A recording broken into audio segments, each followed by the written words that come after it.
Welcome to Seeds of Thought, and thanks for stopping by. Today I want you to listen to what I have to say. Everybody's chasing money. Everyone's out here grinding, hustling, stacking cash like it's the key to freedom. But let me tell you something the world doesn't want you to hear.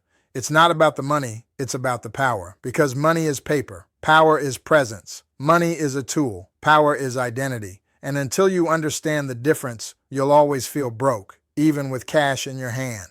Think about it. How many people do you know who make more than you but are still stressed, still empty, still miserable? Why? Because money without power is slavery. They have wealth but not control. They buy things but not peace. They look successful but inside they're collapsing.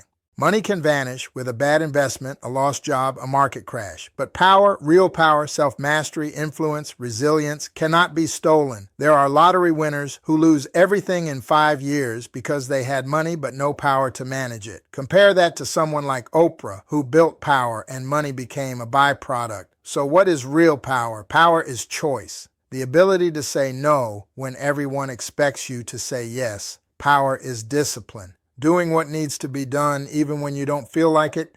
Power is vision, seeing the future before it exists and walking toward it when no one else believes. Money makes people listen because of what you give them. Power makes people listen because of who you are. That's why some leaders move nations with words while billionaires with money get ignored. Because influence is greater than income. Let's break it down side by side. Money buys followers. Power creates leaders. Money pays bills. Power builds legacies. Money can buy attention. Power commands respect. Money can get you in the room. Power makes you own the room. Steve Jobs didn't just have money. He had the power of vision. That's why Apple is still shaping the world even after he's gone. Martin Luther King Jr. didn't have wealth, but his words moved millions. That's power.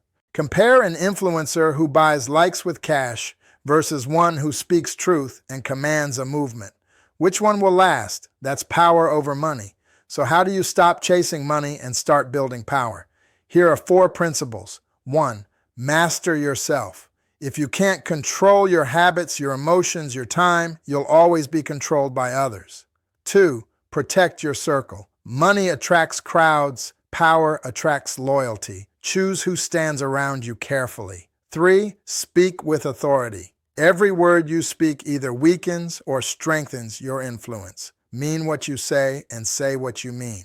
4. Play long-term games. Money wants quick wins. Power plays for legacy. Ask yourself what will last 10 years from now. So here's the challenge for you. This week, stop asking, how can I make more money? And start asking, how can I build more power? When you go to work, don't just collect a paycheck. Build influence. When you post online, don't just chase likes. Build impact. When you make decisions, don't just think short-term, think legacy. Because when you chase money, you might get a taste of success, but when you build power, you create a life no one can take away. Remember this, money can be lost, power cannot. Money fades, power echoes. Money is temporary, power is eternal. So the next time you're tempted to run after another dollar, stop and ask yourself, am I building wealth or am I building myself? Because at the end of the day, it's not about the money, it's about the power.